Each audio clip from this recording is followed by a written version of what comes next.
नमस्कार मंडळी. आज आपण बनवतोय फोडणीचा भात. तर हा सकाळचा भात उरलेला आहे, तर आता आपण त्याला छान अशी फोडणी घालून घेऊया.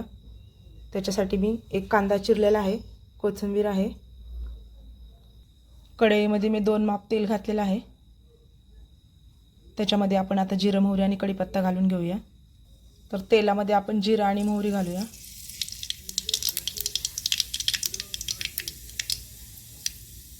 कढीपत्ता घातलेला आहे. आता आपण कांदा घालूया. तर कांदा घातलेला आहे. कांदा आपण आता छान असा भाजून घेऊ. तर बघू शकताय, अशा प्रकारे मी सगळा भात फोडून घेतलेला आहे. कारण की कुकरच्या डब्यात घातल्यामुळे भात असा जाम होऊन जातो, त्याच्यामुळे मी त्याला हाताने फोडून मोकळा केलेला आहे. तर बघू शकताय, कांदा आपला भाजत आलेला आहे. आता याच्यामध्ये आपण हळद घालूया,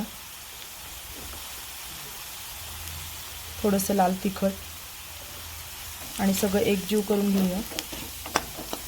याच्यामध्ये मी मीठ घालते, कारण की आपण पांढऱ्या भाताला मीठ कमी घालतो, त्याच्यामुळे मी आणखीन थोडंसं मीठ घातलेलं आहे. त्यामध्ये चिरलेली कोथिंबीर. तर कढईमध्ये मी भात घातलेला आहे. आता आपण छान असं एकजीव करून घेऊया भात.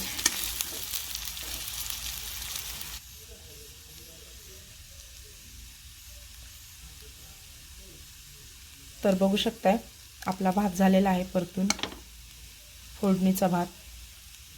तर तुम्ही पण नक्की करून बघा शिल्लक भात उरलेला, कारण खायला खूप छान लागतो आणि वाया पण जाणार नाही.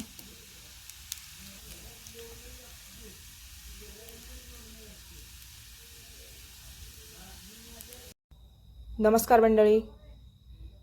आज आपण बनवतोय फोडणीचा भात.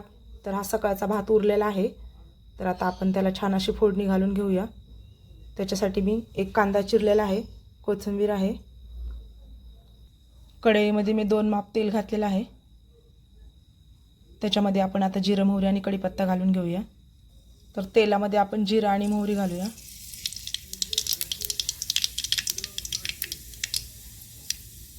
कढीपत्ता घातलेला आहे. आता आपण कांदा घालूया. तर कांदा घातलेला आहे. कांदा आपण आता छान असं भाजून घेऊ. तर बघू शकताय, अशा प्रकारे मी सगळा भात फोडून घेतलेला आहे. कारण की कुकरच्या डब्यात घातल्यामुळे भात असा जाम होऊन जातो, त्याच्यामुळे मी त्याला हाताने फोडून मोकळा केलेला आहे.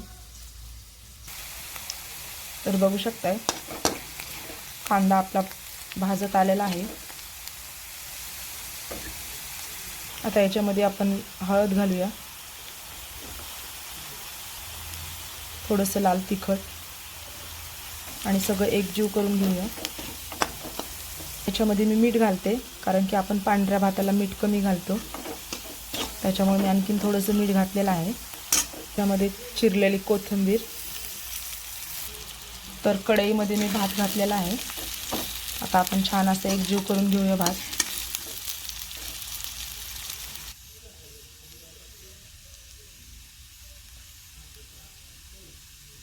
तर बघू शकताय, आपला भात झालेला आहे परतून, फोडणीचा भात. तर तुम्ही पण नक्की करून बघा शिल्लक भात उरलेला, कारण खायला खूप छान लागतो आणि वाया पण जाणार नाही.